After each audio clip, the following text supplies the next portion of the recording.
I'm going to tell you a story. The first thing I would understand is time doesn't work the way you think it does. You can call me Oracle, because I'm the one who's talking to you. Welcome to the call. On a side note about Little Dims, who's still doing her BS in the beginning, I'm pretty sure Little Dims, actually a woman, would explain how she has so much stupid extra Shakti to burn being an idiot during my intros. Anyway, moving on. La la la, la la la, la la la. Look, Little Dims is still doing it. Still being an idiot, huh, Little Dims? Alright. Kama Sutra, moving on to part 3, chapter 1. Alright. Pretty much the rest of this series, I'm pretty sure up to a certain point, until I say otherwise, it's all going to have content warnings, because there is some messed up stuff in some of these places. I'm just warning you now. Chapter 1 on marriage. When a girl of the same caste and a virgin is married in accordance with the precepts of Holy Writ, and the results of such union are the acquisition of Dharma and Artha, offspring, affinity, increase of friends, and untarnished love. For this reason, a man should fix his affections upon a girl who is of good family, whose parents are alive, and who is 3 years or more younger than himself. See? Now, like, within 3 years, I don't have a problem with. But 3 years or younger, that gets kind of to be a problem later on. And thus also, we see again, in the very first line, it's talking about virgins. Putting virgins on a pedestal, again. Don't get me wrong, there's nothing wrong with wanting your first time to be special, except the fetishization of virgins. Not okay. Anyway.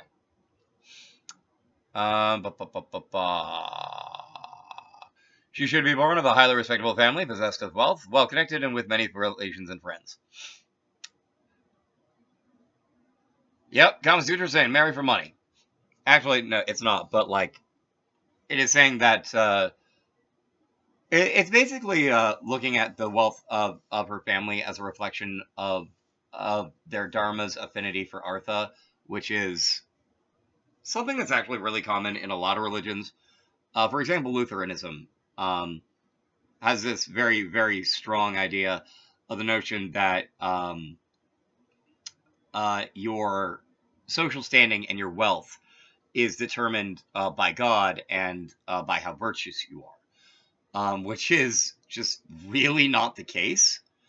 But it is a very Christianized view of a link between Dharma and Artha, between following the precepts, in this case Lutheran Holy Writ, and seeing an equivalent, in this case viewed as like tide, like tanto yuktam karodid, connection to Artha and material well-being.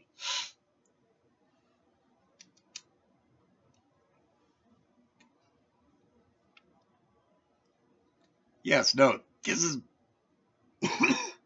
a problem in many cultures.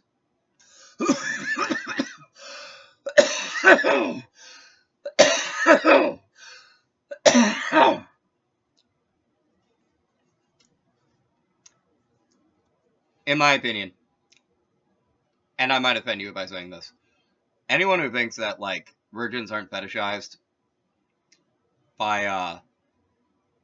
a large portion of Christian America, please reassess, because they kind of are. It's not fair. All right, moving on. She should also be beautiful, of good disposition, with lucky marks on her body, and with good hair, nails, teeth, eyes, ears, and breasts, neither more nor less than they ought to be, and no more of them entirely wanting, and not troubled with a sickly body. The man should, of course, also possess these qualities himself, but at all events, as Gota Kamuka, a girl who has been already joined with others, no longer a maiden, should never be loved, for it would be reproachable to do such a thing. Anyway, now in order to bring about a marriage with such a girl as described above, the parents and relations of man should exert themselves, and as also such, Friends on both sides should be maybe desired to assist in the matter. Now, part of this is partially hilarious because it literally endorses pulling a con. These friends should bring to the notice of the girl's parents the faults, both present and future, of all the other men who may wish to marry her, and should at the same time extol, even to exaggerate, all the excellences ancestral and paternal of their friend, so as to endear him to them, and particularly to those that might be liked by the girl's mother. Get on the lady's mother's good side. That's actually really good advice. Don't lie to do it though.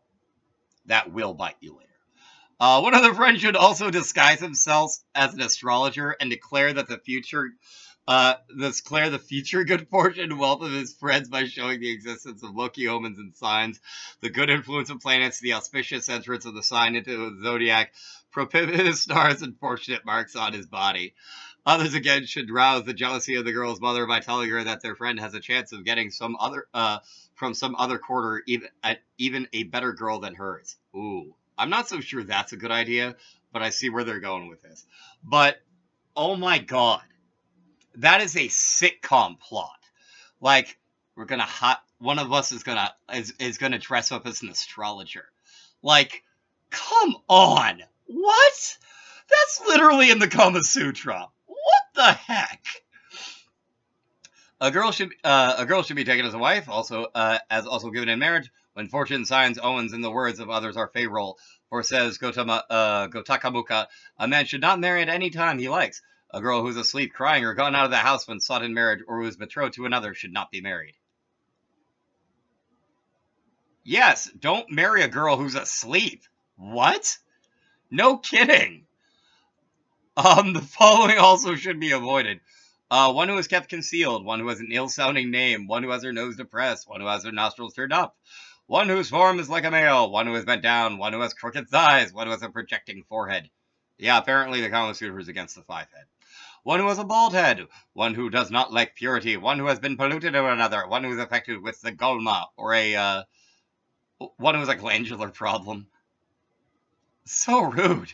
One who is disfigured in any way. One who has fully arrived at puberty. Yeah, yeah, yeah, yeah. No. What? What and what? Yeah, that's the part I'm most upset about here. Like, I think what they're going for is if you're like 16, look for a girl who's like 13. But like, yo, what? What and what? Even that, I'm still going what about? Because that ain't right. It's what's written, ain't right. One who is a friend. What? That's wrong for completely other reasons. One who is a younger sister. Well, that's dead on correct for completely the right reason. One who is a Varashakan. Varshakari. What is that? Oh, a woman the palms of whose hands and soles of feet are always perspiring. One who has sweaty palms. I mean, uh, uh, that makes me raise my eyebrows, but not nearly as much as 3 lines back. In the same way that a girl who is called by the name of one of the 27 stars, or by the name of a tree or of a river, is considered worthless, as also a girl whose name ends with R or L. But some authors say that prosperity is gained only by marrying that girl to whom one becomes attached, and that therefore no other girl but the one who is loved should be married by anyone. See? Ridiculousness followed by sound advice. Like, there's some interesting stuff in here. There's some stuff I'm not happy about, but there's some interesting stuff here.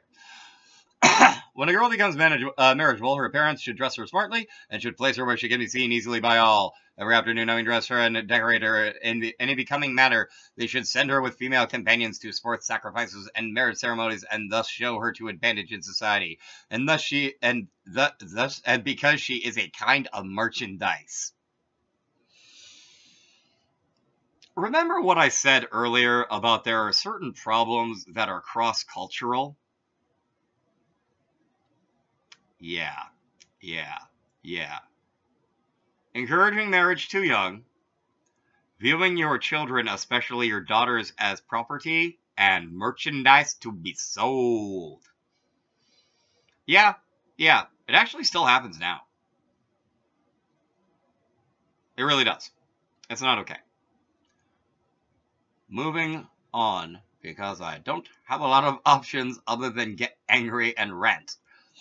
They should also receive with kind words and signs of friendliness those of an auspicious appearance who may come accompanied by their friends and relations with the purpose of marrying their daughter, and under some pretext or other, having first dressed her becomingly, should then present her to them.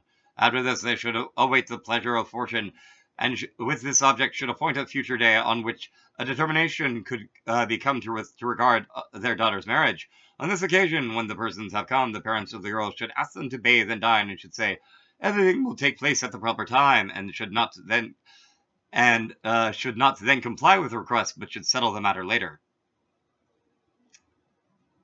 It's a lot of hurry up and wait. When a girl is thus acquired, either according to the custom of the country, or according to his own desire, the man should marry her in accordance with the precepts of the Holy Writ, according to one of the 4 kinds of marriage. Thus ends marriage. There are also some verses on the subject as follows. Amusements in society, such as completing verses begun by others, marriages, and auspicious ceremonies should be carried on neither with superiors nor inferiors, but with our equals. They should be known as a high connection when a man, after marrying a girl, has to serve her and her relations afterwards like a servant, and such a connection is censured by the good. Although on the other hand, that reproachable connection, where a man, together with his relations, lords it over his wife, is called a low connection by the wise. When both the man and the woman afford mutual pleasure to each other, and when the relatives on both sides pay respect to each other, such is called a connection in the proper sense of the word. Therefore, a man should contract neither with a high connection by which he is obliged to bow down afterwards to his kinmen, nor a low connection which is universally reprehended by all. So there's a lot to unpack in that, but it actually, while it is speaking specifically to old school Hindu caste society, there is something very, very actually not inappropriate to the modern age in not marrying for a situation where you know you're going to be beholden, for example, to your spouse's family, whether you're the husband or the wife. If you are beholden to them because, for whatever reason, it's actually just not healthy. It's not. And if you get into a marriage where you have a lot of money and you basically marry a poor woman because you can have control over her, that's essentially something that happens a lot these days. It just does. It shouldn't, but it does. And that's exactly the kind of thing that is the low connection that everyone is like, no, no, no, no, no, no, no, no, no, that shouldn't have happened. Usually ends up with domestic violence because he can get away with it. Sometimes he has connections with other wealthy people or important people in the town, and he just gets away with doing what he wants. Ain't right, but it happens. It does occasionally go the other way, but mostly it goes that first way. Anyway, this is Oracle. I'm gonna sing myself out.